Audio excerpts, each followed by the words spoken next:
Bien, buenas tardes. En primer lugar,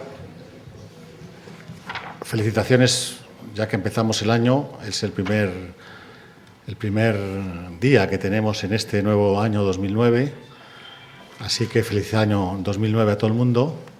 Dicen que año de nieve es año de bienes, pero eso no parece que esta vez se vaya a producir y se vaya a dar.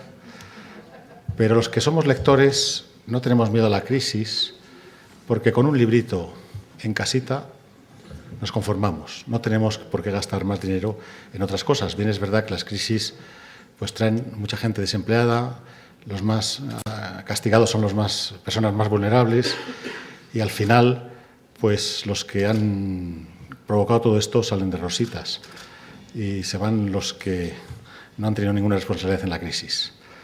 Bien, aparte de esta situación, que creo que la podremos llevar nosotros bien, pero otros no tanto, y yo creo que hay que hacer un esfuerzo crítico sobre lo que está sucediendo, pues también las terribles noticias que nos llegan todos los días del horror de la guerra, una vez más, ¿no? Pero bien, a pesar de todo, como decía Gramsci, pesimista en la inteligencia, optimista en la voluntad, pues vamos a ser optimistas, vamos a disfrutar con Rosa Regás, a la que agradezco mucho su presencia en este foro complutense, y a todos ustedes también, que a pesar del frío reinante se han acercado hasta aquí, hasta la Biblioteca Histórica de nuestra Universidad Complutense, y que se siente tan agradecido de que ustedes nos acompañen en estas veladas literarias que llevamos haciendo ya varios años. Así que mi agradecimiento especial por ello, y voy a dar la palabra a Rosa Falcón, que es la directora del Foro Complutense, la responsable de que todo esto funcione, de que nos traiga escritores en este ciclo de escritores en la biblioteca, y que de alguna manera pues nos hace disfrutar con la presencia de los escritores y también con la literatura, porque la literatura es un placer cuando uno lee libros buenos. Siempre digo yo a Rosa Regás que hasta que no acabé uno suyo, Luna Lunera, no me acosté un domingo por la noche y luego el lunes estaba hecho polvo y destrozado, ¿no? Pero bueno, entonces no era rector y no tenía tantos problemas como ahora para mantenerme en forma. Así que la literatura es una gran satisfacción. También la literatura nos enseña mucho, sirve también para aprender muchas cosas de la vida y del mundo. Y yo, como economista, pues a los estudiantes les recomiendo muchas novelas para que aprendan también economía a través de la novela, ¿no? Así que nos hacen vivir la vida mejor, ¿no? Aunque a veces lea uno libros muy duros, como sucede en muchas ocasiones, pero sin embargo lo puede disfrutar si la literatura es buena. Dicho esto, pues Rosa Falcón, tienes la palabra para que presente a Rosa Regás, aunque Rosa Regás es suficientemente conocida. Todos sabemos sus obras literarias, sabemos su paso por la dirección de la Biblioteca Nacional, sabemos también su época de editora, ¿no? Y muchos recordamos esa colección que seguimos manteniendo en casa, ¿no? Como la Gaia Ciencia, donde se nos explicaba qué es el fascismo, qué es el socialismo, qué es esto y aquello, ¿verdad? Y de alguna manera, pues también aquellos libritos, yo los sigo conservando, pues son parte de una época, de una historia nuestra, no muy lejana, de esos momentos tan duros, tan difíciles, tan complejos, en los que no estaba nada determinado y no sabíamos a dónde íbamos a acabar, ¿no? Por eso tuvo una labor importante como editora, ha sido traductora, y luego pues se nos ha dedicado a la literatura, y yo pues ya digo, soy uno de los seguidores de Rosa Regás, pero no lo digo porque está aquí, porque antes no la conocía y la leía, ¿no? La leía. Así que no lo digo porque la tengo cerca, sino que la leía sin conocerla, ¿no? Que es lo que me pasa con casi todos los autores. Una de las cosas mejores que tengo desde que soy rector es que estoy conociendo a muchos escritores que los he leído, pero no me los conocía personalmente, ¿no? Así que esto de ser rector pues me compensa mis disgustos que me proporciona la Comunidad de Madrid y otras cosas, ¿verdad? Pero en fin, ya le dejo la palabra a Rosa Falcón. Estoy, como ven ustedes, entre rosas. Hoy estoy bien porque estoy entre rosas, ¿no? Rosas rojas. Muchísimas gracias, Carlos, por tus palabras. Yo voy a hacer una presentación muy breve porque, como anunciaba el rector, Rosa Regás es muy bien conocida entre todos. Simplemente que estudió Filosofía y Letras y se licenció en la especialidad de Filosofía por la Universidad de Barcelona. Trabajó en la editorial Estaix Barral en 1964 a 1970 y fundó la editorial La Gaia Ciencia, que ya anunciaba anteriormente el rector, y las revistas Arquitectura Vis y Cuadernos de la Gaia Ciencia en 1976. De 1983 a 1994 ofrece sus servicios como traductora independiente a organizaciones de las Naciones Unidas en Ginebra, Nueva York, Nairobi, Washington, París. En 1994 fue nombrada directora del Ateneo Americano de la Casa de América de Madrid, cargo del que dimitió en mayo de 1998. Y en 2004 fue designada directora general de la Biblioteca Nacional. Su actividad como escritora comienza a publicar en 1987 ya dirigía la colección Ciudades y escribió Ginebra, un ensayo sobre la capital calvinista del lago Alemán.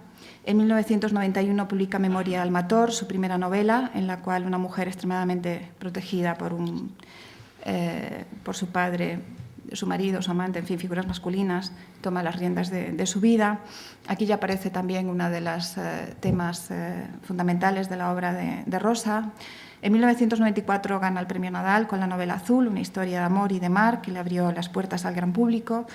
Le siguieron Viaje a la luz del Chan, en 1995, una narración sobre una estancia larga de la escritora en Siria, y Luna Lunera, una novela también de corte autobiográfico que transcurre en Barcelona durante la posguerra y por la cual obtuvo el Premio Ciudad de Barcelona de Narrativa. El año 2000 ganó la edición del Premio Planeta con una novela de intriga, La canción de Dorotea, en que se narran los descubrimientos de una profesora de biología molecular. Desde entonces ha publicado diversas obras, entre las que destaca Diario de una abuela de verano, que todos conoceréis por la serie, el mismo título en televisión, y Viento armado en el 2006. Desde principios de los 90 colabora regularmente en diarios, revistas, con sus artículos y además también como conferenciante y activista en movimientos solidarios reivindicativos de los derechos humanos. Yo tengo que decir además que también, como sabéis, es madre de 5 hijos. O sea que ella dice que el tiempo no le cunde para nada, pero bueno, yo solo quería darle las gracias por estar aquí esta tarde entre nosotros y cuando quieras tienes la palabra. Muchas gracias. Hola, muy buenas tardes. Para mí es realmente un verdadero placer estar hoy aquí, entre otras cosas porque me devuelve un poco al ambiente que he vivido durante 14 años, mi ambiente de la vida madrileña que he llevado aquí, una vida cultural, una vida de amigos, una vida de conocimiento y de compromiso. Y bueno, a pesar de que ahora estoy apartada de esta vida, volver aquí me produce siempre una gran emoción y por lo tanto agradezco muchísimo, muchísimo que me hayan invitado a venir y hablar de mi autobiografía literaria, que me parece que ya está todo dicho, pero bueno, intentaré explicarlo desde otro punto de vista. Yo nací en el seno de una familia que en Cataluña se llama de lletra ferits, que quiere decir los heridos por la letra. Esto no quiere decir que sean literatos, quiere decir que no están tranquilos, hagan lo que hagan, sean fabricantes, sean abogados, sea lo que sea, no están tranquilos hasta que han publicado un libro. En mi familia todo el mundo había publicado un libro, todo el mundo. Mi abuelo era un hotelero importante, pero también tuvo que publicar su libro de hotelería. Mi padre era una persona que se dedicaba a la política y al teatro y, por lo tanto, escribió obras de teatro. Pero literatos, en el sentido de que yo lo entiendo hoy en día, no se puede decir que eran. Sin embargo, yo viví siempre, aunque no viví con esta familia por motivos que si leéis Luna Lunera ya podéis comprender, es decir, por motivos de la guerra y del exilio, a pesar de todo algo me debió de quedar porque yo nací siempre viví siempre mi infancia con el convencimiento de que yo acabaría siendo escritora. No sé por qué. Bueno, hacía mis pinitos literarios en las revistas del colegio, como todo el mundo, y así era. Todo el mundo sabía, no solamente yo, sino el resto de la gente también sabían que yo acabaría escribiendo. Por eso, a lo largo de toda mi vida, la pregunta que me han hecho, ¿todavía no te has puesto a escribir? ¿Todavía no te has puesto a escribir? Y a mí me ponía enferma, porque realmente yo también me la hacía esta pregunta, pero ¿por qué no me pongo a escribir? El caso es que no me puse a escribir por muchísimas razones. Yo no soy una persona de una única vocación, por suerte o por desgracia, no soy como tantos escritores que dicen desde los 7 años ya estaba siempre escribiendo. Yo no, yo escribía, a lo mejor se me olvidaba y al cabo de un año volvía a empezar, pero tenía tantas cosas que hacer y que buscar y tenía tantas vocaciones que desarrollar que a la literatura le tocó cuando le tocó. Pero sobre todo me costaba lanzarme a la literatura porque tuve la inmensa suerte de que cuando acabé la carrera, yo había estudiado filosofía y lógica, matemática, y había hecho una tesina sobre el concepto formal de estructura, que ahora no sabría ni leerla. Y entonces me tenía que dedicar a la lógica, pero para dedicarme a la lógica me tenía que ir a Alemania, según me dijo el profesor, porque en España en aquel momento la lógica no estaba muy desarrollada. Pero claro, yo no me podía ir a Alemania, en primer lugar porque sabía muy poco alemán y en segundo lugar porque tenía 5 hijos y no era cuestión de irme a hacer de estudiante, que no habría sabido cómo llevar los 5 hijos adelante. El caso es que busqué trabajo y me dediqué a trabajar. Porque una de las grandes vocaciones que tuve, no de las grandes, sino de las muchas vocaciones que tuve, fue la de saber quién era yo. Yo no sabía muy bien quién era, había estado en un colegio de monjas, me había casado muy joven, había estado en unos equipos de matrimonios religiosos, luego me había marchado, no sabía si era católica o si no lo era, si era creyente o si no lo era, si era de izquierdas y de derechas, que en aquel momento no sabía ni lo que eran las derechas ni las izquierdas, sabía solamente que yo había sido durante toda mi vida, había ido a favor de los aliados, en contra de lo que en mi colegio todas las niñas iban a favor de los alemanes. Ellas eran germanófilas y yo era anglófila. Y esto me daba una sensación de ser distinta, pero no de ser inferior, no tenía ningún complejo sobre esto. De ahí pasé a ser antifranquista, cosa que era bastante rara en aquel momento porque nadie hablaba de eso, pero como yo había sufrido todos los avatares de lo que había sido la guerra y en mi familia había una gran parte, sobre todo los más cercanos, que habían sido los grandísimos perdedores, yo también me consideraba perdedora y por lo tanto estaba en contra de Franco. No sabía muy bien por qué, pero estaba en contra de Franco. Esto lo sabía muy bien desde que tenía 7, 8 o 10 años. Poco a poco me fui dando cuenta de que tenía que empezar a saber quién era yo, qué es lo que yo quería hacer de mi propia vida, porque por una parte quería escribir, por otra parte quería ganarme la vida, porque sabía que sin independencia económica no hay independencia, por otra parte el sufrimiento del mundo me llevaba a buscar alguna manera de colaboración, pero tampoco veía cómo, y entonces decidí que lo mejor que podía hacer era empezar por el principio, es decir, trabajar y ganarme la vida y ser independiente económicamente. Yo vivía con mi marido, no es que tuviéramos ninguna necesidad y a él no le gustó nada porque le pareció que yo minimizaba su capacidad de dinero, pero yo no se trataba de eso. Poco a poco se lo hice comprender y al cabo de los años, muchos años, acabó comprendiéndolo. Y acabó comprendiéndolo y ahora es uno de mis grandes admiradores, si no el más, y eso que estamos divorciados hace muchos años. Pero el hecho es que empecé a trabajar en Seix-Barral, como decía, eso es lo que más me formó literariamente, pero al margen de formarme literariamente, me dio una especie de miedo, de terror, de ponerme a escribir, porque yo había conocido todos los grandes, había conocido a Cortázar y había conocido a Benet y había conocido a todos los grandes de la literatura española, pero también los de la literatura universal, a todos, y me codeaba con los autores de Einaudi o de Gallimard. Entonces decía yo que tengo que escribir, si toda esta gente escribe estas delicias. Recuerdo que en aquel momento es cuando empecé a leer a Proust y cuando empecé a leer todos los poetas y los narradores británicos, Oden sobre todo, y entonces yo decía, yo nunca seré capaz de escribir una cosa así, nunca podría, yo creo que estaba todavía demasiado cerca de todos ellos.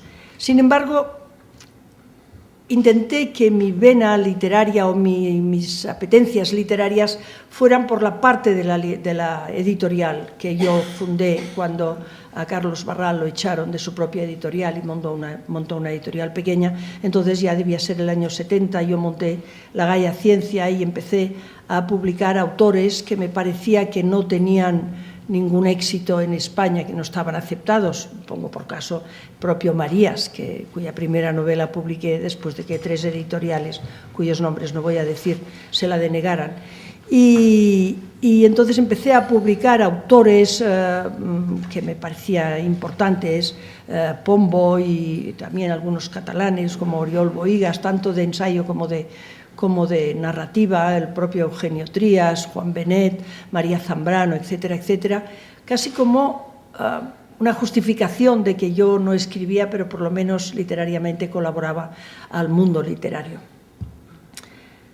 Pero el tiempo pasa muy rápido, realmente, esto lo sabemos todos, pero no lo sabemos hasta que cumplimos 50 años.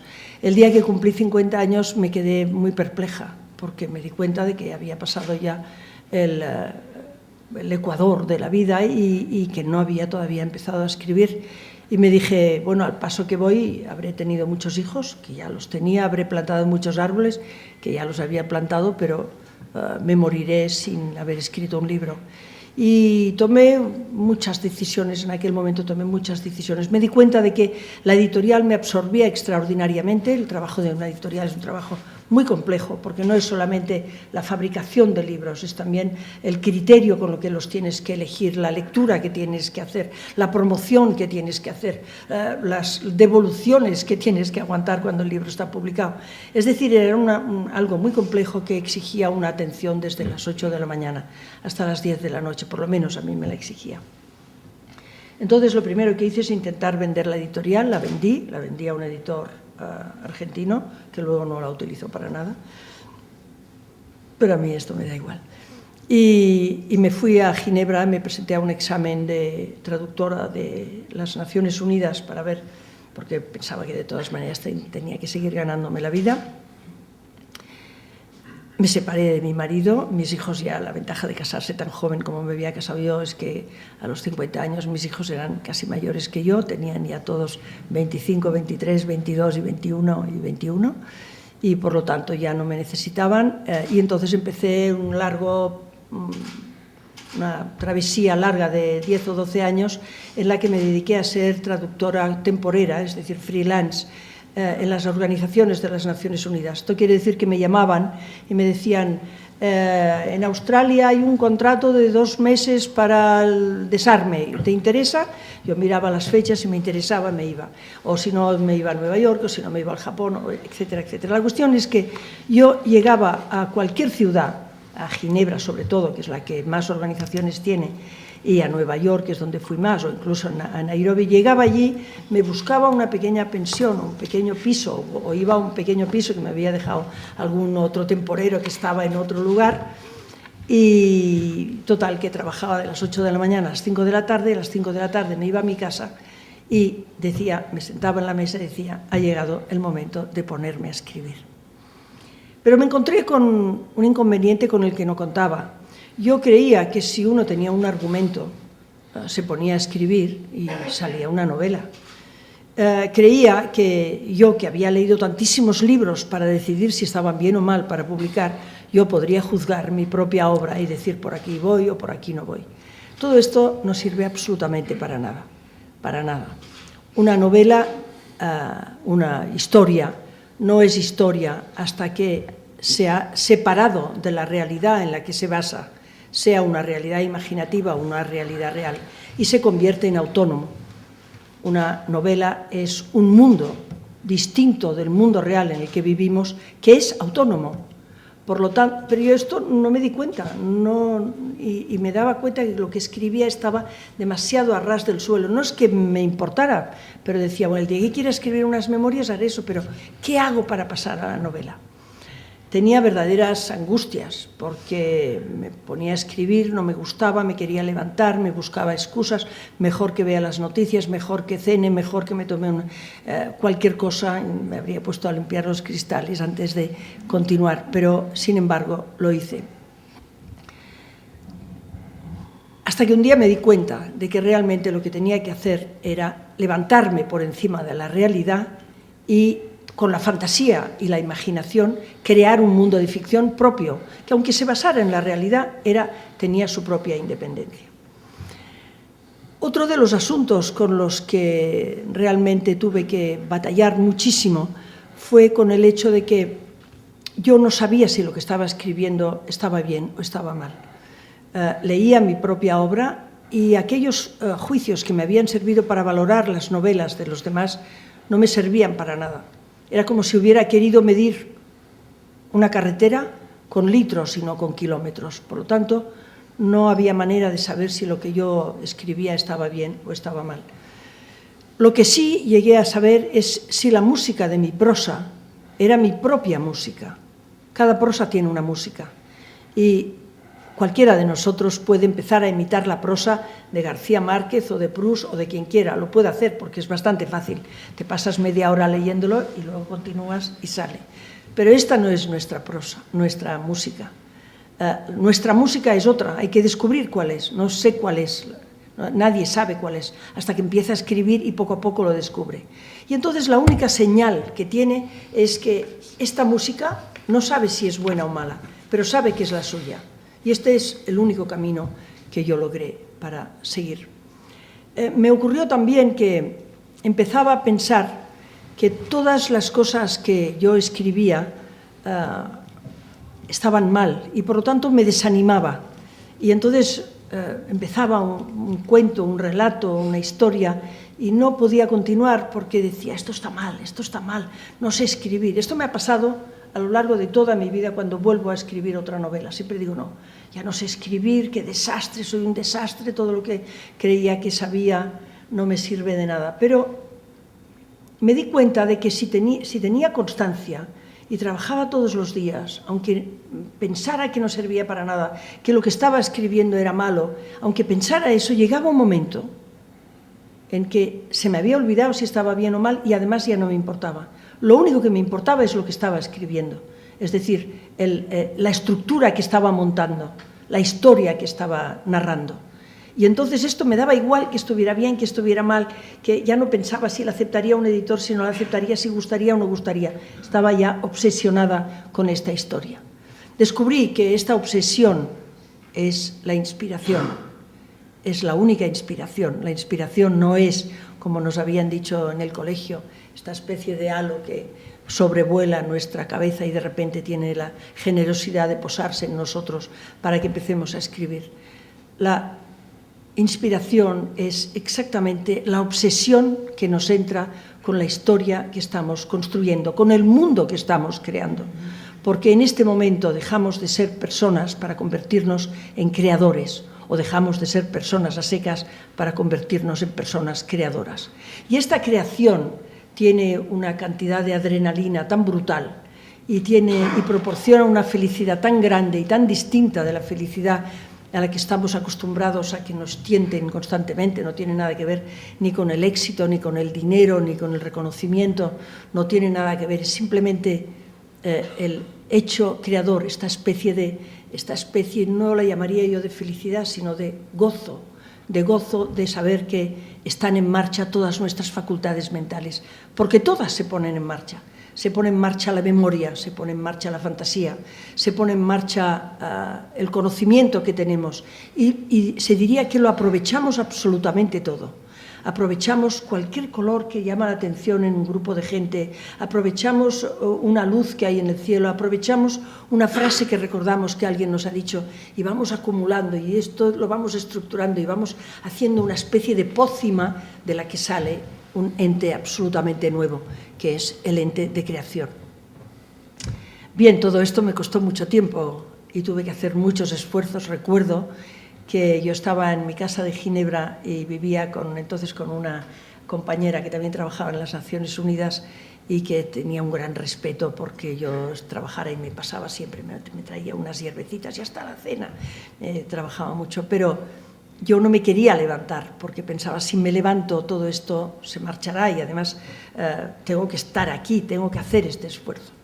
Y había llegado al extremo de atarme a la silla con el cinturón de mi propio albornoz, porque pensaba, me dará tal vergüenza desatarme que no seré capaz de hacerlo. Bueno, digamos que utilicé todos los trucos a mi alcance para estar metida en lo que estaba haciendo y al final lo logré. Había escrito, en primer lugar, yo había empezado a escribir relatos y a escribir historias, y un día me llamó Carlos Trías, un amigo muy, muy querido que hace un año murió, hermano de Eugenio Trías, del filósofo, y me dijo, oye Rosa, ¿tú sabes a alguien en Ginebra que pueda escribir un libro sobre Ginebra? Y yo dije, yo. Porque pensé, si me comprometo a escribirlo no tendré más remedio que hacerlo. Y efectivamente así fue. Esto fue en enero y el libro me dio 6 meses para escribir. Tuve que empezar a pensar cómo estructuraba un libro, cómo estructuraba un argumento, cómo quería meter todas las cosas que sabía, cómo las iba a meter ahí, que no fuera un batiburrillo incomprensible. Es decir, empecé a aprender cómo estructurar la creación de un libro. En este caso no era una novela, pero curiosamente las críticas que aparecieron, que fueron muy buenas, en contra de lo que yo pensaba, porque era un libro que no parecía que tuviera el menor interés, es un libro muy divertido, eso sí, pero no creía que tuviera... Todos decían, este libro, Félix de Azúa lo dijo y muchos otros, este libro no es un libro de viajes, este libro es una novela. Y a mí me dejó bastante perpleja. Pero entonces me empecé a dar cuenta de que todas estas cosas que acabo de decir estaban presentes en este libro. Bien, acabé de escribir, se publicó este libro, como he dicho, tuve bastante buenas críticas, pocas, porque era un libro muy minoritario, pero me animé mucho. Recuerdo que me llamó García Márquez y me dijo, este es un libro muy inteligente, que para que Gabriel García Márquez te diga una cosa así, yo no sé si me lo dijo porque me quiere mucho o porque realmente se lo parecía. El caso es que a mí me ayudó y estas cosas siempre ayudan y pensé, bueno, pues por lo menos no tengo que bajar el listón. Y entonces empecé mi primera novela. Curiosamente, cuando empecé a escribir, dije, bueno, ya estamos otra vez, yo no sé escribir, y tuve que volver a empezar todo este proceso. Es un proceso largo, difícil, doloroso, en el que uno pierde la capacidad de pensar que vale para algo, en la que piensas, bueno, no hace falta que escriba nada, pero si el mundo está lleno de libros, ¿para qué uno más? Porque uno se pone en la piel del público, pero el escritor nunca se pone en la piel del público. Al escritor le da igual que en el mundo haya un libro que haya 1 millón de libros al día, le da igual. Él tiene lo que tiene que decir y lo tiene que decir. Y contar su historia y su manera de contar la historia es superior a cualquier otro asunto que se le pueda presentar, siempre que no mire la escritura desde el punto de vista de los críticos, del público, de la gente, de la familia, del que dirán, de que si tendré prestigio, que si lo perderé, etcétera, etcétera. Cuando uno está obsesionado, entonces no hay nada en el mundo que pueda detener al escritor. Pero esto en mi caso, en otros casos no, en otros casos la gente se pone a escribir, acaban con una novela. Ahora estoy leyendo una novela de un escritor sueco que se llama Mankell, que todos conoceréis, y me deja perpleja porque en 12 años ha escrito 20 novelas, la más delgada es así. Y yo pienso, pero bueno, no hace nada más que escribir. Yo para escribir una novela así necesito 30 años, por lo menos. Bueno, cada cual es como es.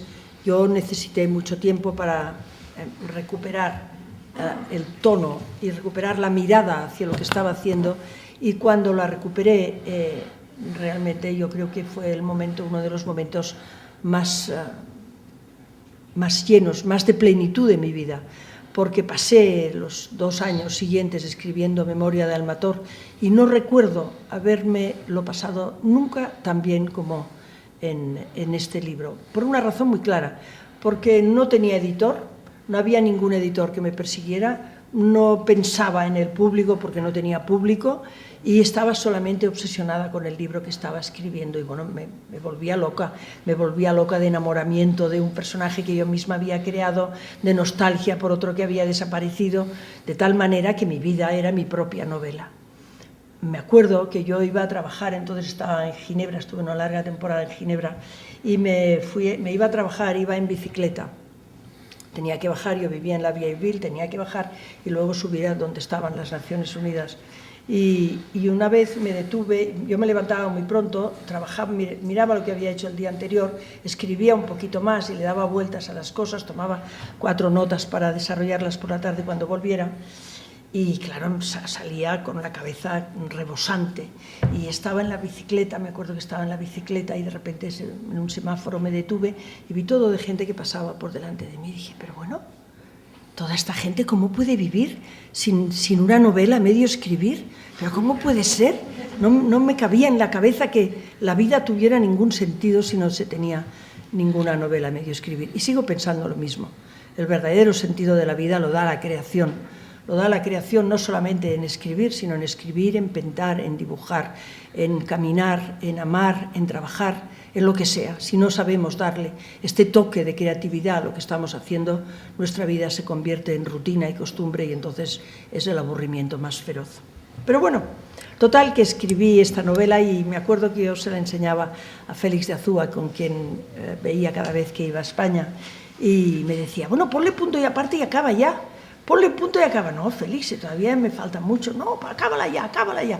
Él lo que quería es que la acabara. Yo no sé con quién habló. La cuestión es que cuando yo estaba acabando la novela me llamaron de Planeta, y Borràs, que entonces era el director literario, y me dijo, sé que estás escribiendo una novela. Sí, me extrañó porque hacía años que no lo veía. Oye, ¿y la puedo leer? Digo, bueno, la podrás leer cuando yo la haya terminado. ¿Cuándo la terminarás? Pues no lo sé. Mira, yo espero, ya estaba acabando, espero terminarla en octubre, porque a final de octubre me tengo que ir a Nueva York y me gustaría dejarla acabada. Bueno, entonces nos vimos en Barcelona en un maravilloso restaurante que se llamaba La Puñalada, que ha desaparecido, como casi todos los restaurantes bonitos. Claro que han salido otros, pero bueno. Y entonces me dijo, bueno, pues yo esta novela te la contrato. Digo, pero si no la has leído. Y bueno, pues te la contrato igualmente. Le había dado y entonces dije, bueno, pues si no la lees, yo no te la doy. Y entonces se marchó y al cabo de 2 días me dijo que sí, que me la contrataba. Y así fue como apareció en febrero de aquel año, del año 91, me parece que era, apareció Memoria de Almator, la novela que yo he escrito con más felicidad y más tranquila y más relajada y más apasionada al mismo tiempo. Entonces, un director de una fundación me llamó por teléfono diciendo que estaría dispuesto a pagarme un viaje, estas cosas milagrosas que pasan en la vida, a pagarme un viaje si yo escribía un libro. Yo me quedé perpleja. Bueno, dice, tiene que ser Marruecos. Digo, hombre, Marruecos, dice, sí, tiene que ser un país árabe. Yo digo, hombre, pero Marruecos ya lo conozco. Y entonces me dijo, bueno, pues ¿qué quieres? Y entonces yo me fui a Siria. También tengo que reconocer que en Siria fue una experiencia fantástica. Yo cuando fui allí no sabía ni dónde limitaba Siria. No, recuerdo que estaba también en Ginebra, me fui a París a comprarme una guía y no había guías de Siria en aquel momento. Estoy hablando del año 93. No había guías. Bueno, el hecho es que estuve en Siria, escribí este libro, tuve unas experiencias realmente inimaginables, preciosas y perfectas, y descubrí lo que podía dar de sí un mundo como el mundo árabe, tan absolutamente generoso, y tan cordial y tan dispuesto a ayudar al extranjero en todo momento. Cada vez que oía una niña, un niño o un señor que me decía, por favor, hágame el honor de entrar en mi casa, y cuando llegaba adentro, como hacía mucho calor, me daban agua y frutas, yo me quedaba perpleja, decía, pero bueno, ¿cuándo nosotros hemos perdido esta capacidad de generosidad tan grande? Bien, este libro salió y este libro no tuvo un gran éxito fulgurante, pero es el libro que ha seguido teniendo más reediciones, es el libro que se ha reeditado más, constantemente se está reeditando. Y eso que han pasado muchos años, y a pesar de que supongo que Siria ha cambiado, no mucho, porque estuve allí hace 4 años, no me pareció tan distinto, pero es un libro que me ha acompañado muchísimo. Paralelamente a esto escribí una novela, estaba escribiendo una novela que la llamé Azul por una razón que no tenía nada que ver con el libro. Un amigo mío, un muy queridísimo amigo mío, que había estudiado conmigo en la universidad y que además era archimillonario, nos invitó a Eugenio Trías, a la mujer de Eugenio Trías, a mí y a otro amigo, nos invitó a hacer un viaje con un barco por las islas griegas. No, por la costa de Turquía, perdón, acabamos en una isla griega, pero en la costa de Turquía.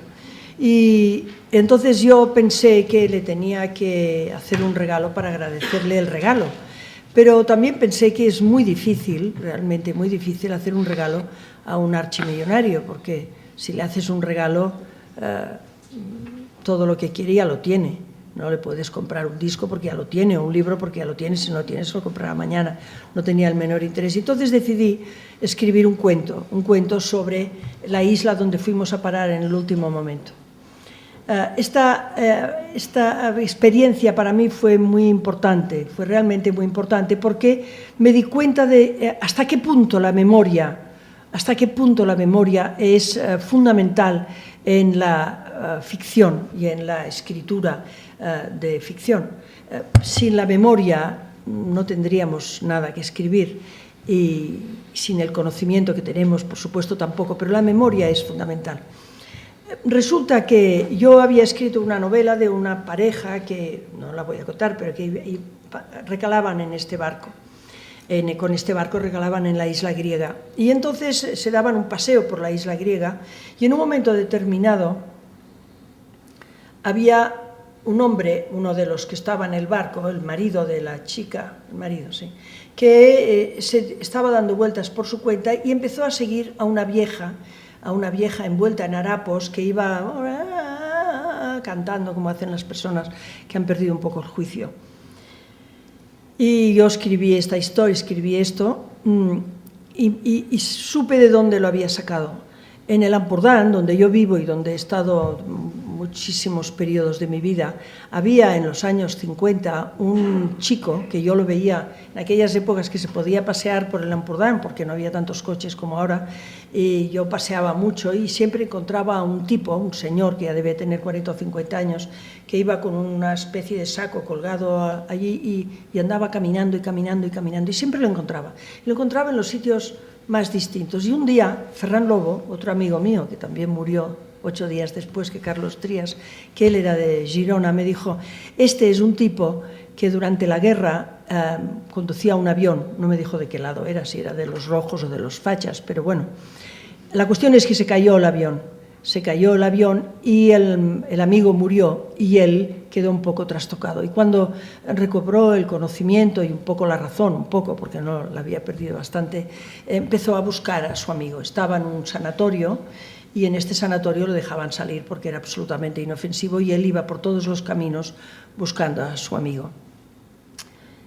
Entonces me di cuenta de que yo había escrito esta historia cambiándola, que era la historia de la mujer de los harapos, que su propia historia era que cuando los bombardeos en esta isla que se llama Castellorizzo, los bombardeos, esta isla que se convirtió en polvorín en la Segunda Guerra Mundial, esta mujer había ido al pueblo y cuando volvió la casa donde estaba su marido y sus hijos había sido destruida por una bomba. Y entonces ella, trastocada, desde entonces, que debía tener 30 años o 25 años, andaba por el pueblo envuelta en sus harapos intentando buscar a su marido y a sus hijos.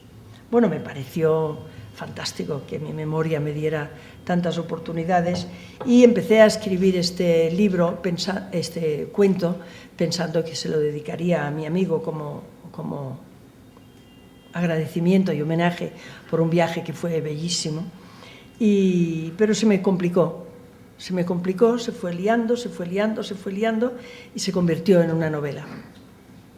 A la novela la llamé Azul porque mi amigo a mí me llamaba Azul, nunca me llamaba Rosa, sino que me llamaba Azul. Y el libro está dedicado a Storni, que yo lo llamaba Storni porque él me había introducido en la poesía de Alfonsina Storni hacía ya muchos años.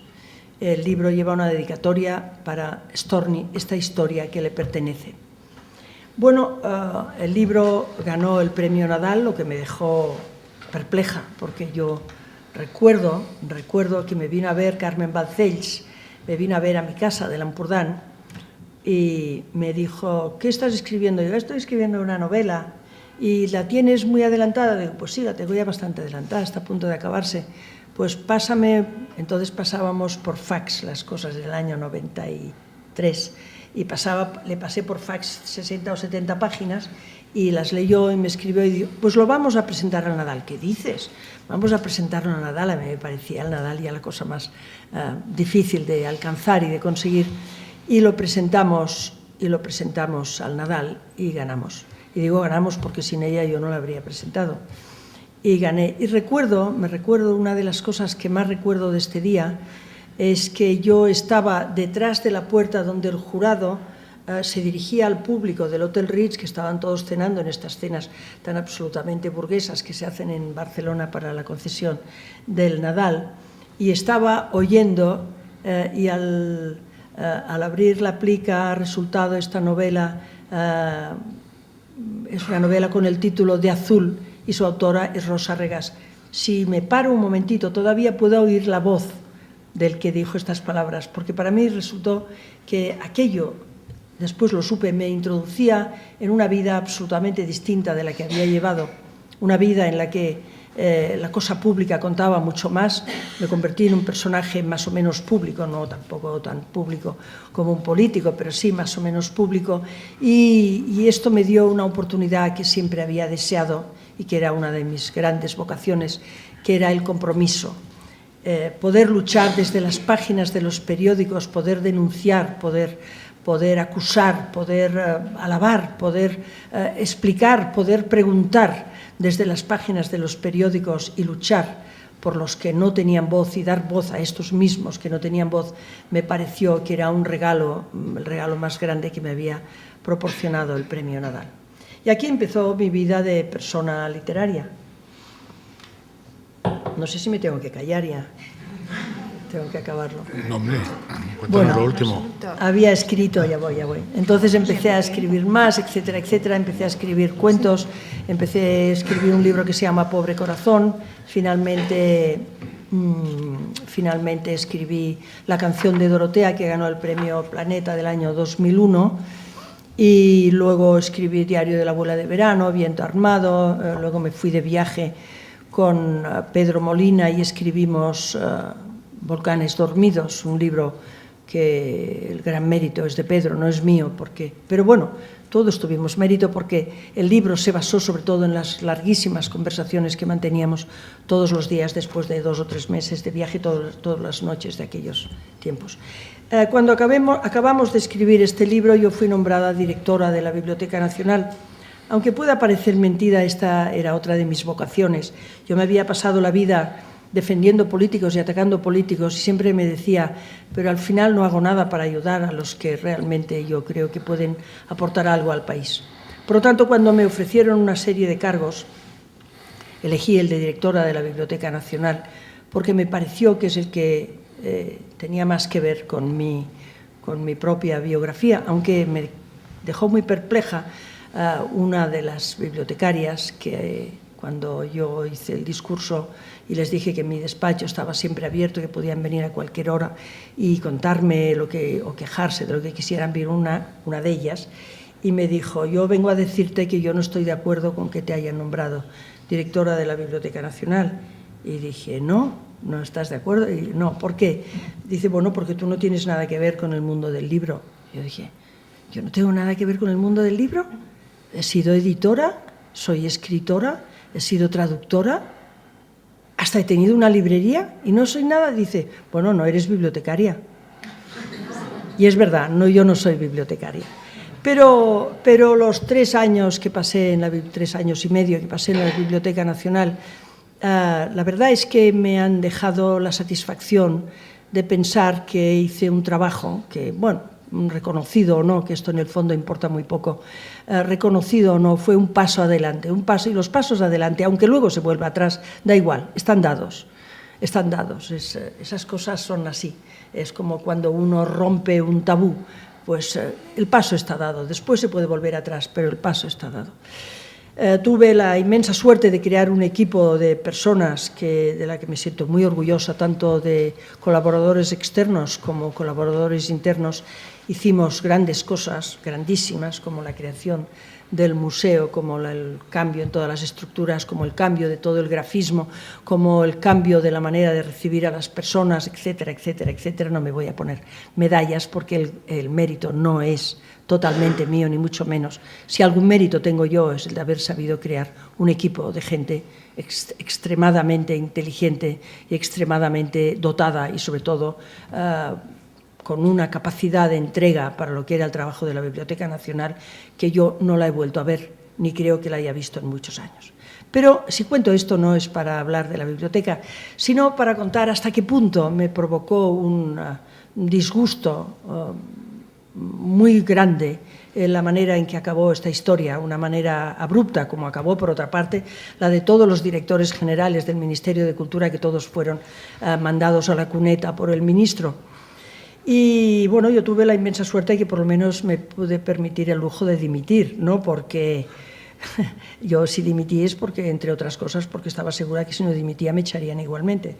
Pero me dio una satisfacción, la verdad, poder dimitir, pero me dejó un mal sabor tremendo respecto no tanto a la personalidad de una persona o de otra que ya las conocía y por lo tanto nada nuevo hay sobre la capa del sol, sino sobre todo al darme cuenta lo poquísimo que importa el trabajo bien hecho. A nadie le importa nada, a nadie le importa nada, a nadie, ni los que trabajan, ni los que te mandan, ni los que lo ven, no. Lo que importa, y sobre todo en el mundo de la política y en el mundo del prestigio, no es eso, es la capacidad que uno tiene de haber sabido lidiar con la prensa. Es lo único que importa, lo único. Todo lo demás, y eso me produjo una decepción tan brutal, tan extraordinaria, que pensé que no sería capaz de recuperarme. Porque todo mi mundo, en todas las cosas que yo había ido luchando para conseguirlas, todas las agujas que había hecho para guardar una cosa y otra, de repente se venía todo abajo y entraba en la época de la mediocridad más absoluta. Pero la literatura tiene muchos triunfos en la mano. Lo único que hay que hacer es saber verlos, saber buscarlos, saber trabajar e intentar buscar qué es lo que se puede hacer. De ahí que el libro que estoy escribiendo ahora, como ya mucha gente sabe, se llama Asesinato en la Biblioteca Nacional. No porque haya habido un asesinato en los tiempos en que yo estuve, pero sí anteriormente. Y aprovechándome de estos elementos, aprovechándome de un asesinato ocurrido en los años 75, 78 de la Biblioteca Nacional, en una época en que yo conozco muy bien Madrid, y la conozco muy bien, y en que la persona asesinada pertenecía a un grupo de gentes que se encontraban en los lugares que estaban más de moda en aquellos tiempos, me ha dado la oportunidad de empezar a hilar un argumento en el que uno no acaba, yo por lo menos no acabo de saber lo que es ficción y lo que es realidad, porque también en este año y medio que ha ocurrido he descubierto muchísimas cosas. He descubierto, por ejemplo, el asunto de los mapas, cómo se produjo el asunto de los mapas, un asunto turbio donde los haya, donde el ladrón de los mapas nunca fue encarcelado, ni siquiera fue acusado, con lo cual me da la oportunidad de entender que todo fue preparado. Todo estaba preparado. Los protagonistas de esta preparación son también los protagonistas de mi historia. Muchas gracias.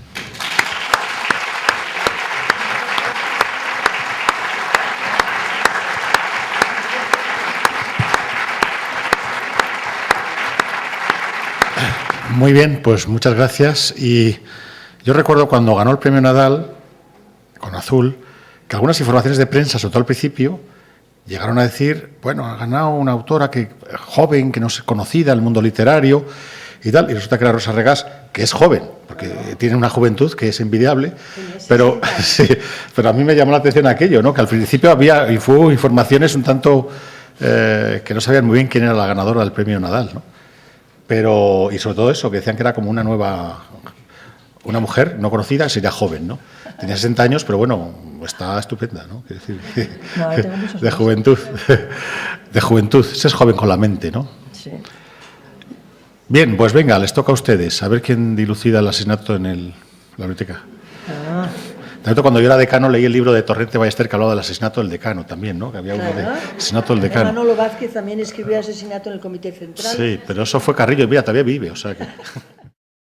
En ir allí, o sea, en nada especial, teníamos la ventaja a partir de enseguida de que eso era un recinto mucho más abierto, mucho más libre, y eso se notó, yo lo comenté con algunos amigos de aquí de Madrid, y eso fue algo como muy evidente. O sea que estoy convencido que sí, que sabe que una serie de gente pues valoramos eso muy mucho. Luego la verdad es que todo el proceso posterior fue, pues yo no conocía al nuevo ministro y tal, pero ya a partir de ese momento me cayó bastante gordo porque me pareció pedante y no sé, no me pareció aquello, me pareció una historia como muy rocambolesca que en cualquier caso no podía tener la culpa la directora de la biblioteca de que hubiera desaparecido algún mapa y luego encima, pues bueno. Entonces, bueno, pues la verdad es que tanto en esa etapa como en libros como Ginebra Azul y este libro que escribió con Pedro Molina, pues la verdad es que a mí me ha hecho pasar momentos muy interesantes y eso es especialmente valorable, yo creo, por todos. En todo caso, le quería comentar, porque había una persona que le tenía una admiración tremenda, que era Julio Cortázar, y si podía hacer una pequeña apunte de su... Porque tener la suerte de conocer a Julio Cortázar, eso sí que es suerte, no al ministro. No, no yo he tenido una vida con muchos golpes de suerte. He recibido muchas hostias, pero también he tenido muchísima suerte. Pero bueno, déjeme que le hable en primer lugar. Sí, ya sé que hay muchísima gente, porque he recibido muchos correos y porque hay mucha gente, pero no de los que están en el círculo del poder, que están realmente agradecidos a lo que hicimos, a lo que intentamos hacer, abrir la biblioteca y sobre todo enseñar lo que era la biblioteca a la gente, que al fin y al cabo lo que está en la biblioteca, nos guste o no nos guste, no es solo de 200 expertos, sino que es de la gente, es de todos nosotros. Y eso es entender lo que es la riqueza de un país. Por otra parte, también tengo que decirle que en la Biblioteca Nacional acaban de robar ahora más de 700 libros y grabados, la Biblioteca Nacional, de un señor iraní que los ha estado robando durante los últimos 10 años, conocido de todos, entraba, robaba, se marchaba. Y se han quedado todos profundamente pasmados. Naturalmente, la prensa española de esto no ha hablado. No, estas cosas no se pueden decir, se pueden decir cuando se roban 2 mapas y luego incluso exagerarlo con otros que no se habían robado. Pero quiero decir que en ese sentido la prensa tiene mucha responsabilidad y ellos sabrán a quién obedecen. Y en tercer lugar, quería hablarle de Cortázar. Yo conocí a Cortázar en bastantes ocasiones porque yo trabajaba en la editorial Seixbarral y él venía bastantes veces, o yo iba algunas veces a algún congreso que tenía lugar. Pero el recuerdo más nítido que tengo de él fue un día en el premio Biblioteca Breve, no recuerdo de qué año era. Yo no era secretaria del jurado ese año, todavía no era anterior a que yo fuera secretaria del jurado, debía ser el año 66 tal vez, o 65, 60, sí. La cuestión es que un grupo de amigos que estábamos allí no nos gustó la persona que había ganado y silbamos, y yo silbé, yo sé silbar muy bien, con los 2 dedos. Entonces me acuerdo que había muchísima gente y sobresalía la cabeza de Cortázar, porque Cortázar era muy alto, muy alto. Y entonces él se volvió y me dijo, ¿pero qué? Así, y yo dije, luego te cuento. Y cuando nos marchamos, me dice, Rosa, ven. Y se me llevó a un sitio. Oye, por favor, ¿puedes volver a repetir este silbido? Bueno, tampoco yo lo conocía tanto, lo conocía de oírlo, de verlo hablar con Carlos Barral en aquellas interminables charlas que tenían lugar en el despacho de al lado de donde yo estaba.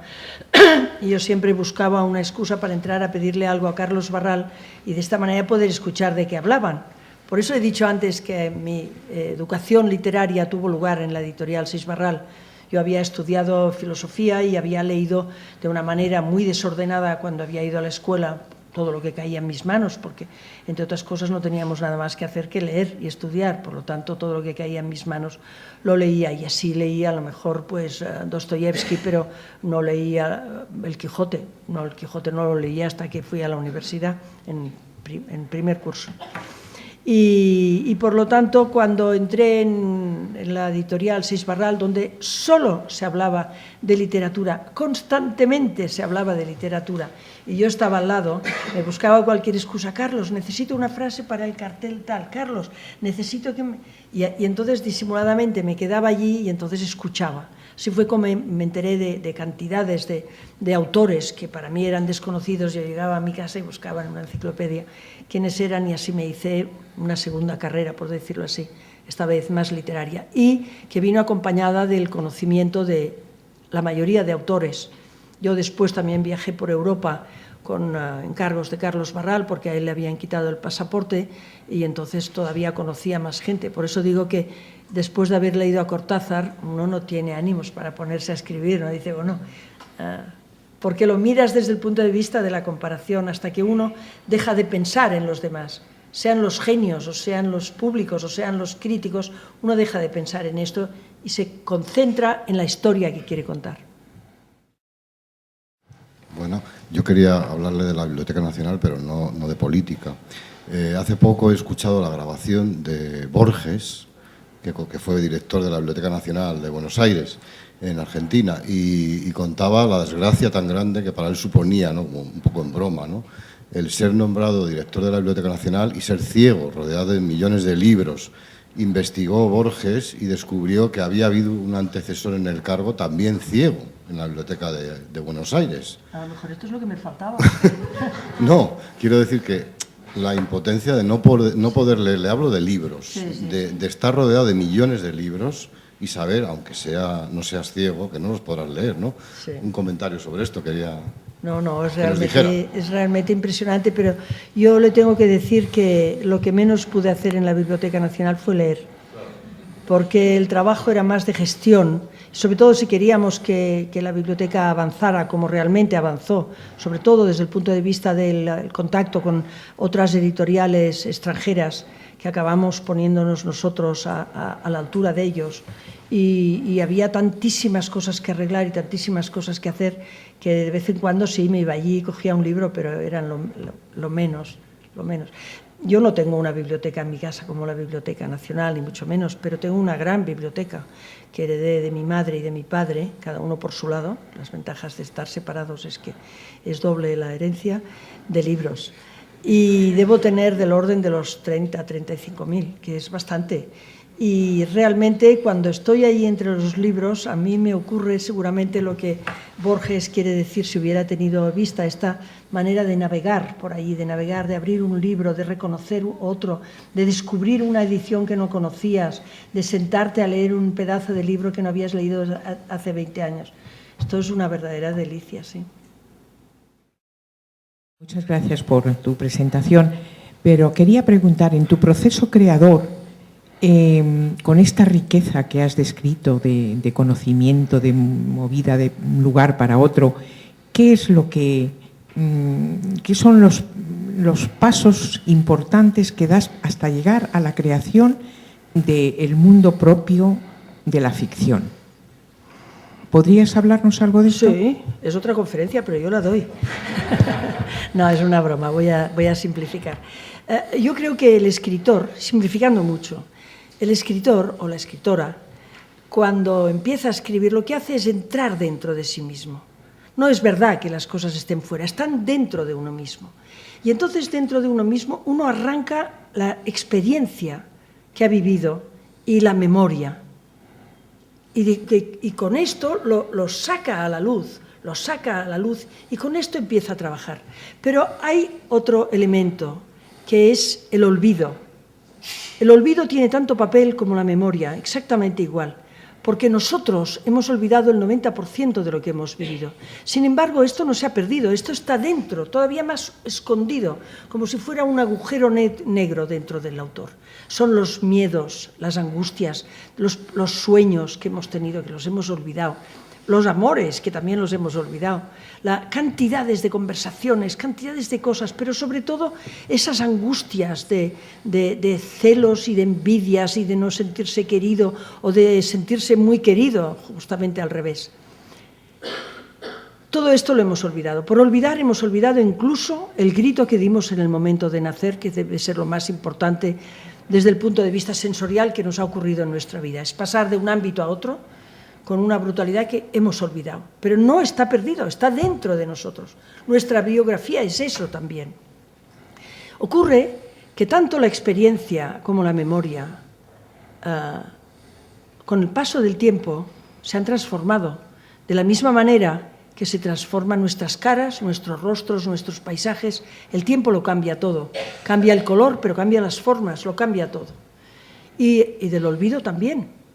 El olvido también, cuando logramos rescatar algo del olvido sin saber qué es el olvido, realmente nos viene transformado por el tiempo. El tiempo lo cambia todo, todo, todo, todo. Juan Benet decía que el tiempo nos juega malas pasadas porque nos devuelve lo que nosotros no queremos ver. Mientras que Saramago dice que no. Saramago dice que el tiempo, lo que hacemos nosotros con el tiempo, es un pacto para que lo que nos devuelva sea soportable. Son dos maneras de verlo, pero en cualquier caso el tiempo lo transforma absolutamente todo. Una vez el autor tiene todos estos elementos, y estoy simplificando mucho, echa mano de su imaginación y de su fantasía y de su capacidad fabuladora. Y con todo esto empieza a hacer un batiburrillo, hace una estructura, empieza a ligar por aquí, a ligar por allí, a buscar un poco más, a aprovechar una sensación. Esto le pasa al pintor, le pasa al músico, le pasa a toda persona que esté creando. A lo mejor no le pasa de la manera que yo lo digo, pero de alguna manera aprovecha los mismos elementos que yo le estoy diciendo. Y eso poco a poco se va convirtiendo en algo exterior a lo que nosotros teníamos dentro. Los autores, que acostumbramos a ser personas cargadas de vanidad, siempre decimos que yo me lo invento, yo esto. Nadie se inventa nada, nadie se inventa nada.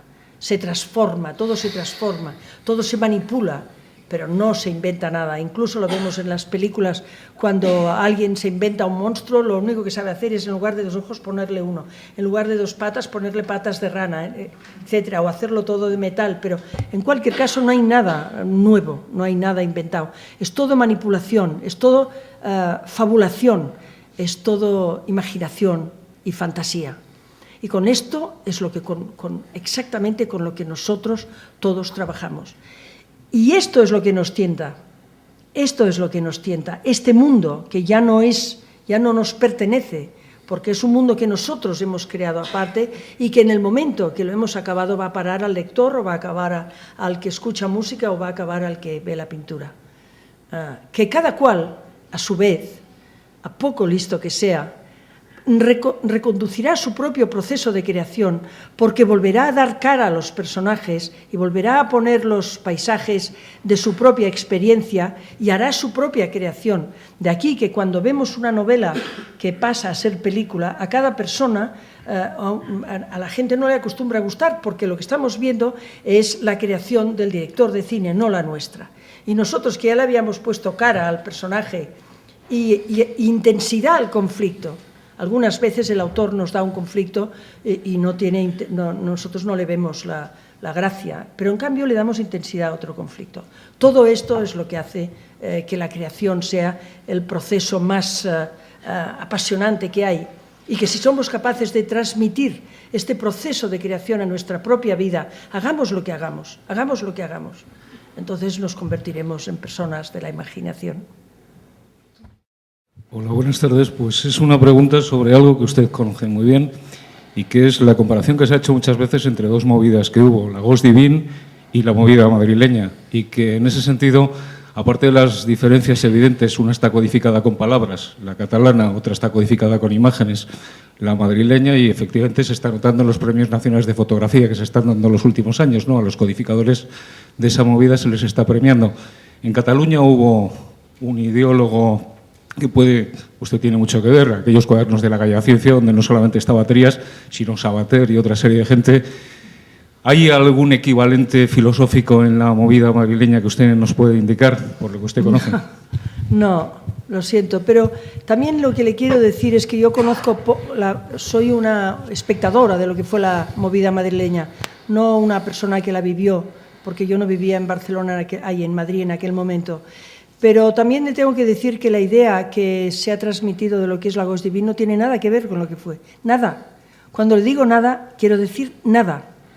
Absolutamente nada. Y es más, la idea que se tiene aquí de lo que fue Lagos Divin es un poco más cierta de lo que la idea que se tiene entre la gente joven de Barcelona. Porque ha habido, esas cosas en Cataluña pasan mucho, bueno, en todas partes. Dicen que nunca fue bienvenido un profeta en su tierra, ¿no? No les gustó, a la mucha gente que vinieron después no les gustó, hay críticas feroces contra Lagos Divin, decían que lo único que sabíamos hacer era tomar gin tonics, que lo hacíamos perfecto, esto es evidente, lo hacíamos muy bien, pero no es lo único que sabíamos. Decían que éramos unos pijos, ninguno de nosotros era un pijo, todos éramos profesionales, hombres y mujeres éramos profesionales, no había ni una persona rica, ni una. Lo que pasa que a los críticos les gusta decir que yo era pija. Yo no era pija, yo soy una niña de correccional, por lo tanto no soy pija, no he tenido nada que ver con mi familia, no he vivido con mis padres, sin embargo paso por pija. ¿Por qué? Pues porque les interesa decir esas cosas, vaya usted a saber por qué. Tengo que decir que la única exposición muy buena que se ha hecho sobre Lagos Divin se hizo en Madrid, no se hizo en Barcelona. Barcelona luego la exhibió, pero no se hizo en Barcelona.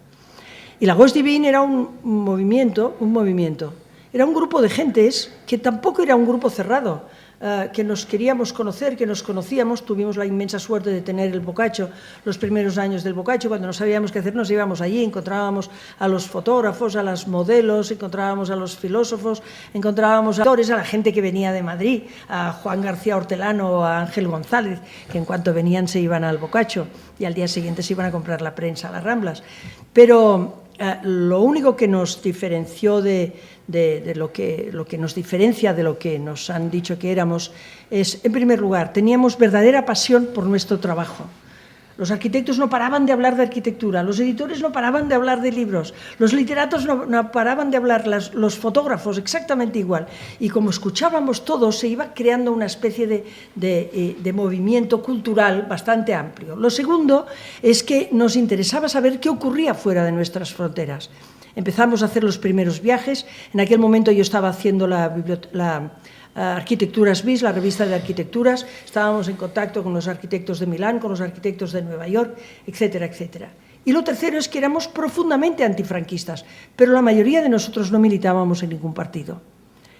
Que eso también se han cabreado los partidos, digo yo, porque es que si no, no entiendo, no lo puedo entender. La verdad es que fueron unos años de descubrimientos para nosotros, de descubrimientos importantes. Descubrimos que todas aquellas monsergas que nos había enseñado la Iglesia Católica de ponernos las mantillas, de que era pecado salir con un chico que no era tu marido y todas estas cosas eran tonterías y que lo podíamos saltar y que podíamos transgredir. Y la transgresión, como he dicho antes, tampoco tiene regreso, como dice la canción. La transgresión, una vez transgredes, ya has dado un paso adelante.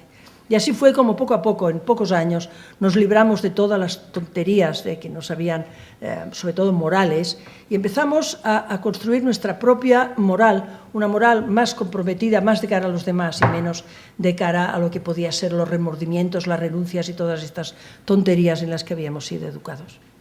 Esto fue para mí un verdadero gozo, vivir estos años, divertirme como nunca me había divertido y dudo que me haya vuelto a divertir tanto, y al mismo tiempo trabajar con este ánimo tan brutal de intentar que viniera un arquitecto a hablarnos de los literatos y etcétera, etcétera, y si no venían daba igual porque los encontrábamos en Boccaccio o en cualquier sitio por la noche y no se hablaba de otra cosa que de arquitectura, de literatura, de pintura, de música, no se hablaba de otra cosa. Esto no se ha vuelto a repetir. Desgraciadamente, hoy no se habla de nada de todas estas cosas. Y para mí no hay diversión mayor que la de poder hablar de pintura con los pintores, que son los que entienden, que son los que nos cuentan lo que ven, que son los que nos ayudan a entrar en el secreto de la pintura, de la misma manera que los fotógrafos o que las modelos. Fue fantástico. O que los escritores, claro que sí, o que los escritores. Pero ahora es muy difícil, ya esto ya no existe. ¿Cuál es la visión que se tiene, la juventud, qué visión tiene actualmente de Lagos Divin? Yo creo que no sabe que existió, ¿no? No, está en general de una frivolidad, de unos niños pijos que eran unos frívolos. Y eso tiene mucha culpa a muchos literatos que, como decía Terence Moix, fueron la señorita de Valladolid que no fue invitada a la fiesta y estaban resentidos. Esto lo decía Terence Moix, que se metía siempre con todo el mundo.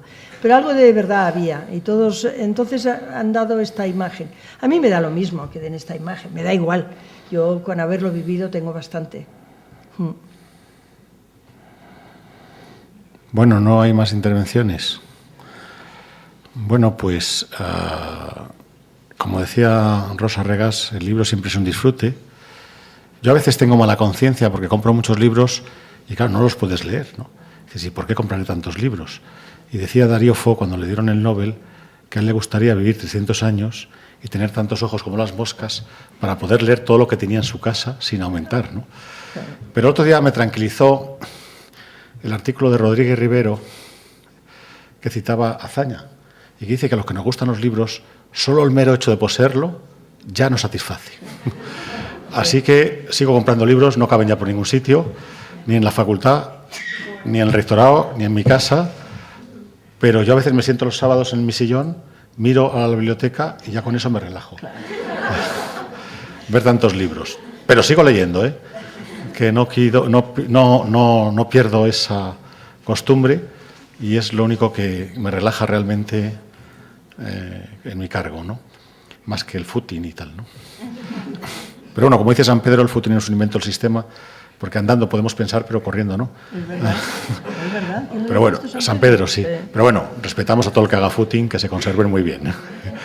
Pues nada, si no hay nada más que decir, Rosa Regás, pues muchas gracias por la charla, por descubrirnos algunos secretos de cómo se llega a ser escritor, aunque esto realmente, a pesar de todo, no, es muy difícil, ¿no? O sea, que a veces lee uno una novela y dice, pues yo también lo puedo hacer, pero luego no es verdad, no es cierto. Y luego hay siempre una clave en esto de la literatura, ¿no?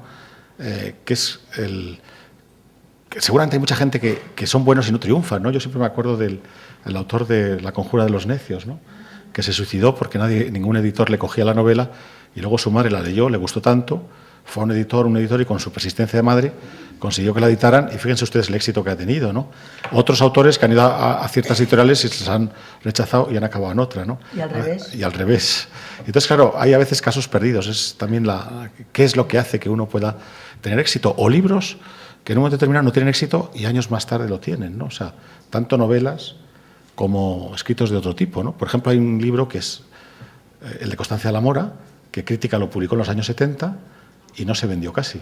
Y ahora llevan 5, 6, 7, 8 ediciones la editorial Gadir, ¿no? O sea, que hay momentos en que uno no tiene éxito y luego tiene éxito más adelante, o tuvo éxito en ese momento y después parece que desaparece de la escena, ¿no? En ese aspecto, ¿no? Siempre hay momentos curiosos, ¿no? Ahora, por ejemplo, estamos asistiendo a una recuperación de Carmen Laforet con Nada, a partir también de su hija, y a pesar de que es un libro que se recomienda en los colegios y siempre se vende, yo creo que se vuelve otra vez a leer y se reeditan libros que estaban ya agotados y se vuelven a reeditar y están teniendo éxito, ¿no?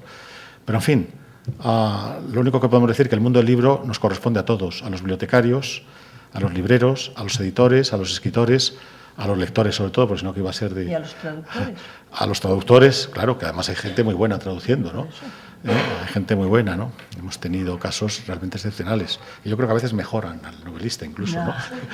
Y el mundo del libro es de todos, ¿no? Y lo que importaría sería que la sociedad leyera más, que pudiéramos vencer a la ignorancia y que la lectura nos sirviera para vivir en un mundo más justo y mejor, ¿no? Así que muchas gracias, ¿no? Ahora con la crisis podremos leer más. Tampoco parece, ¿no? Tampoco parece. Yo he hablado con mis amigos libreros, han vendido los bestsellers, o sea, bien está bien, porque hay algunos buenos, ¿no? Pero cuesta, ¿no? Ahora está dando un caso curioso en España, que has citado Planeta, ¿no? Y Planeta y Plaza Ganes van comprando todas las editoriales. Ya uno dice, anda, pero esta también es de Planeta. Ahora el premio Planeta y el premio Nadal pues son de la misma, ¿no? Sí. Cuando antes eran casi competitivos, ¿no? Y casi vamos hacia lo que los economistas llamamos el duopolio, ¿no? Pero luego han surgido unas editoriales pequeñas que están sacando libros muy buenos, que están teniendo éxito. Algunas de ellas se han unido y les han dado un premio de edición, como Asteroide, Nórdica, sí, etcétera. Y realmente también es importante que dentro de ese mundo de los grandes también están surgiendo editoriales pequeñas que están editando libros de mucha calidad, están apostando por mucha calidad, ¿no? Yo les voy a recomendar uno, que gracias a la librera mía, que lo recomendaba en público, no me lo recomendó a mí, que es la librera Lola de la Rafael Alberti, pero me lo he pasado muy bien, aunque es una historia amarga la que describe, que es el Pentateuco de Isaac, escrito por... Y es que, claro, es la historia trágica de la Primera Guerra Mundial, y una persona que dice, yo sin moverme de mi pueblo he tenido 5 nacionalidades, ¿no? Nació en el Imperio Austrohúngaro, luego fue polaco, después soviético, después alemán, y luego acabó siendo austriaco porque le reconocieron su primer origen y nacionalidad, ¿no? Y esto también es la historia trágica de lo que ha sido Europa en este siglo XX que finalizó. Pero bueno, la barbarie parece que sigue instalada entre nosotros y de alguna manera pues esto pues es así. Pero en fin, como digo yo antes, no quiero yo crear depresiones ni pesimismos, que la realidad ya es suficientemente dura, y yo siempre además suelo mirar las cosas con cierto optimismo porque también uno sabe disfrutar de las pequeñas cosas, ¿no? Que son las pequeñas lecturas. Bueno, muchas gracias. La próxima es Espido Freire, me parece, ¿no? Alejandro Gándara, y luego pues habrá más y más y más. Y bien, pues bienvenido los libros, la literatura, la capacidad de creación, la capacidad de imaginar y la capacidad también de que disfrutemos con Mankell. Cuando decís tú lo de Mankell, a mí también me ha llamado siempre la atención. Yo siempre decía, como es sueco, allí en Suecia se aburren y escriben. Pero se pasan la mitad del tiempo en África. No, la mitad del tiempo. Y está casado con la hija de Berman, ¿no? Pero realmente es verdad lo que produce, porque además nos ha dejado ya el Wallander, ahora hace novelas, ¿no? Pero en fin, dicen que está, yo no lo he leído, el chino, dicen que está muy bien, ¿no? Sí, sí. Así que es verdad, a mí me sorprende cuando, porque sabes que hay otros autores españoles que escriben muchos libros, pero tienen equipos negros que los escriben y son horrorosos, ¿no? Sí. Estoy refiriéndome a César Vidal y a Pío Moa y tal, ¿no? Son horribles. Pero estos no, estos los escriben ellos, y eso sí que es importante, sí. Bien, todos los libros no son buenos, claro, todos los libros no son buenos. Bueno, pues nada, muchas gracias, y gracias a Rosa Regás, gracias a Rosa Falcón, digo que estoy encantado entre las rosas, y gracias a todos ustedes, ¿qué? ¿Qué? Ah, que un silbido, sí, que nos haga el silbido final. ¿A quién, yo? Sí. ¿Y si no me sale, ahora qué?